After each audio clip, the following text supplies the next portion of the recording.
Panama defeated the United States 2-1 in the Copa America group stage, getting their second signature win against Greg Berhalter's United States men's national team. This result puts the United States in a tough position for the last round of the group stage, but today we are going to mainly focus on this specific 2-1 loss to Panama. With that said, what did we learn? Hi, if you're new here, I'm Filippo, and welcome to Tactical Manager TV, and welcome to the 7 Things We Learned series, where every single day following a United States men's national team match, we tell you 7 things that we learned. Now, there's a lot more than 7 things. You know the drill. You let us know in the comment section down below. What did you learn from United States 1, Panama 2? And I'm sorry if I'm not in the mood.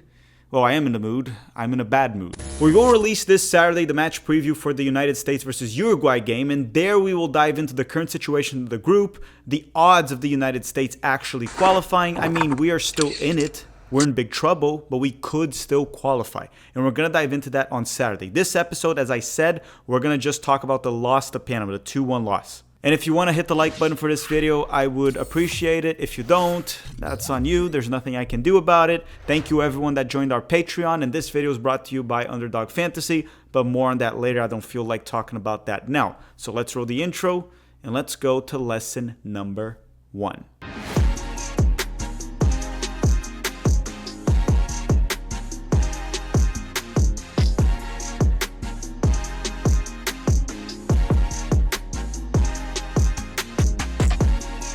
Lesson number 1 is that this team has no real leadership. There's no leader. And you can say whatever you want, but nothing can convince me otherwise.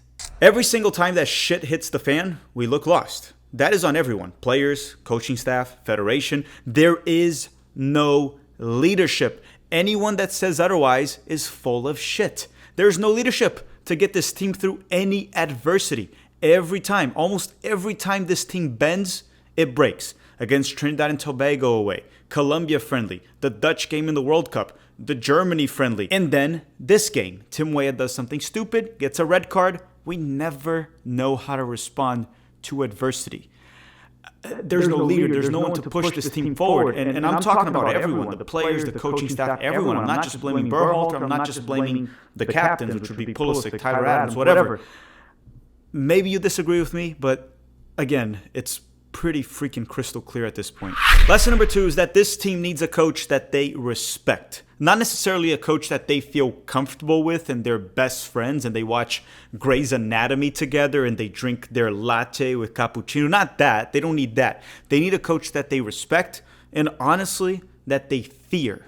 And understand, you can still fear the coach, but like the coach. But it has to be a guy where the players don't pull that kind of nonsense, juvenile nonsense like Weah's red card, Dest's red card, McKennie leaving the hotel that happened many years ago. You know, immature crap that are not isolated moments under Greg Berhalter. So let me ask you one thing in case you don't agree with me. These players like Greg Berhalter, so they say, right? They say they like Berhalter, so let's believe them. But do you think they truly respect Greg Berhalter? Do they fear Berhalter? Do they feel uncomfortable in any moment that they could lose their starting spot? Specific players, and you guys know exactly who I'm talking about. The players should not pick the coach. The federation should, and they should pick the best coach possible. It's not who the players want. Of course, the players have to embrace the coach, and that's part of the coach's job. But at the end of the day, they should not be the ones making the call. And this team does not have a coach that they respect. They have like an uncle that they find nice. The guy's like just nice, I guess. Lesson number 3 is that our lack of goals against Bolivia, and I said this, we should have beat Bolivia by 4 or 5 goals, but we didn't. That lack of goals might come back to bite us. And we'll dive into this more on Saturday during the preview, but even if we pull a win against Uruguay, we could go out on goal differential depending on by how much Panama defeats Bolivia. And you know, you may say, nah, Panama ain't beating Bolivia 4-5-0. To which I will say this. There are higher odds of Panama defeating Bolivia 4-5-0 than the United States under Greg Berhalter losing his signature win virginity against Uruguay. Yes, you heard that right. I think there are higher odds of Panama, even though they won't have Carrasquilla, to defeat this terrible Bolivian team 4-0 rather than the US actually defeat Uruguay in a competitive game. Now, could it happen? Hopefully, we defeat Uruguay and we defeat them with a meaningful result that we go through regardless of the Panama result. But it's just hard to believe that it will happen. With that said, before we continue, don't forget to drop a like in this video if you haven't already. But we're going to put a quick word from our sponsor, Underdog Fantasy. We'll be back in a minute for lesson number 4. Underdog Fantasy is a fun game to play prior to any soccer match or basketball, football as well. You know, it just adds an extra excitement to the game. And this summer, I will be playing Underdog Fantasy during the Copa America and Euros. You can download the app by using the link in the description of this video and use the promo code TMTV. Yes, please, don't forget to use the code. And let me tell you why. Sign up with the code TMTV to claim your special pick plus a first-time deposit offer up to $250 in bonus cash. The game I mainly play is called Pick'em. I just click on it, scroll to the soccer section, and pick a player for the specific match and select the stats that I believe will be lower or higher. It's very easy to play, but be smart about it because it's not that easy to win.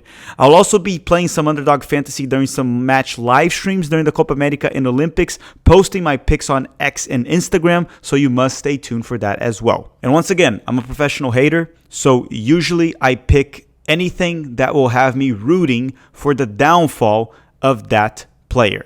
With that said, once again, thank you Underdog Fantasy for sponsoring the channel. The link to play is in the description of this video, and the promo code once again is TMTV. Thank you Underdog Fantasy. Lesson number 4 is that Greg Berhalter has no feel for the game. His in-game management is terrible, atrocious, horrendous. One of the worst I've seen among US men's national team coaches, and I've seen some pretty bad ones. And here's the thing about it. I've said this for multiple years, and I got called toxic by multiple mainstream media, US soccer shows, and some fans too, but mostly the media people that are now criticizing Berhalter, by the way. But I guess I was toxic at the time. But what do I mean by his in-game management? Throughout the 5 years or 6 years, whatever, that he's been in charge of the United States, we've seen this multiple times where he makes terrible subs. He doesn't know how to respond to adversity or any issues throughout the game. We saw that against Trinidad and Tobago when we were down a man and Serginho Dest did that stupid move that got him a red card, right? Like acting like a child. Berhalter didn't know how to respond. Now, Dest's mistake is Dest's mistake. But how we react, how we behave after, that's on the coaching staff and the players. And it seems like with Berhalter, we never have a plan. Against Trinidad and Tobago, he made subs, like he took out Gio Reyna when he needed to, hold off the midfield, and he kept Balogun and Pepe up top, which led to them bypassing the midfield, and obviously, rest is history. We lost to Trinidad away. And then this specific game, there were multiple mistakes that he made in his in-game management. Substitutions, like inviting Panama to attack us in the second half. We played a good chunk of the first half, man down, and we held our own just fine. Why did you have to take out Gio Reyna that could be dangerous in transition or just dangerous in general and hold possession for us and was defending well to put Cameron Carter-Vickers, a center back? You're inviting the opponent to attack you. The moment you take someone out from the forward position, you are inviting them to attack you more because they're not fearing that you have enough players to hit them on the counterattack. On top of that, he subs out Balogun. And sure, maybe Balogun was tired, but Balogun was our most dangerous player. He subs out Balogun and puts Ricardo Pepi, a player that's not good on the counterattack, right? So if you're going to put a forward there, why not Haji Wright? I mean, I can talk about multiple mistakes. Keeping McKennie in the game for too long, where you could put Yunus Musa. Yunus Musa got 0 minutes. So many mistakes. So many things we could talk about. His in-game management is terrible, and he has no feel for the game. It almost feels like he doesn't really understand the game, or he doesn't trust his guts, or his guts just stink. He doesn't know what he's doing. He's just terrible. He's an imbecile.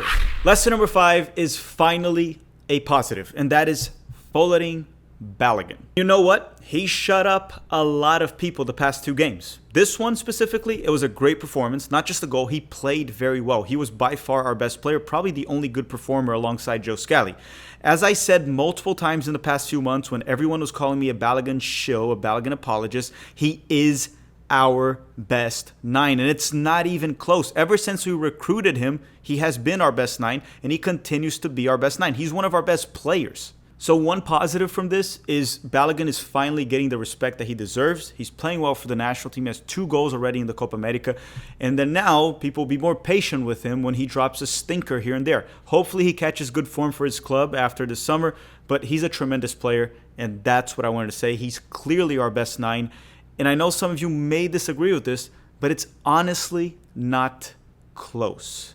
Lesson number 6 is a quick one. I realized that I was wrong. I thought the United States men's national team could not and would not get grouped in a group with Bolivia and Panama while playing at home. And I was totally wrong. We play on Monday against Uruguay. We need to get a win.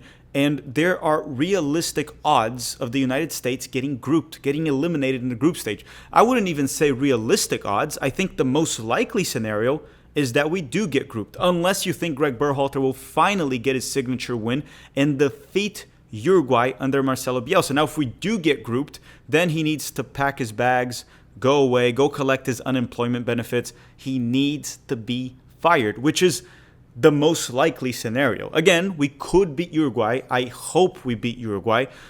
But let's be honest here. We're all U.S. men's national team fans watching this, or most of you are. If we're going to be rational and, speak out of our heads, not our hearts, right? Don't go with our hearts. What are the odds that we'll defeat Uruguay under Bielsa? It's pretty low. Lesson number 7 is also a quick one, a quickie. And I'll be quick with it. We need a new coach. And I kind of said this so many times over the years. It can't be Berhalter. This team needs someone with new ideas, new standards, a new leader to lead the U.S. men's national team in the 2026 World Cup. Now, sure, you may go and say the U.S. men's national team players are overhyped. And maybe they are.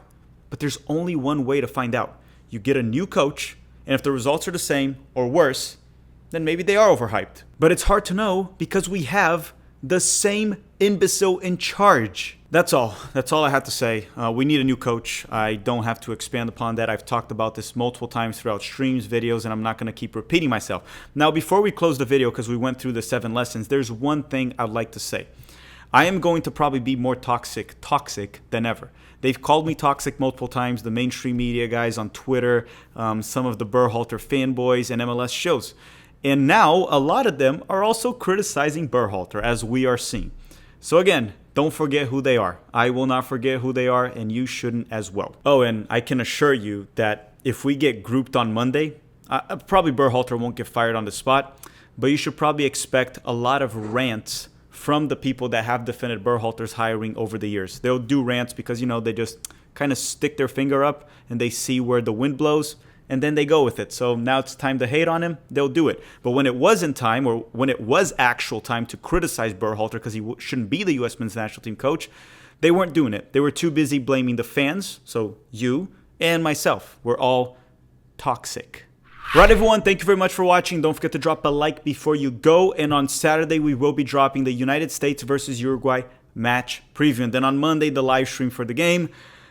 Hopefully, I'm still trying to believe that we will be able to get out of this group, but it's hard to be optimistic with this current team and how we're playing and the coaching staff and everything that has happened. But I want to thank you all very much for watching. Thank you, everyone that joined our Patreon. If you do want to join our Patreon, the link is in the description. It's a great way to support the channel. And that's all. Thank you for watching, and have a great day.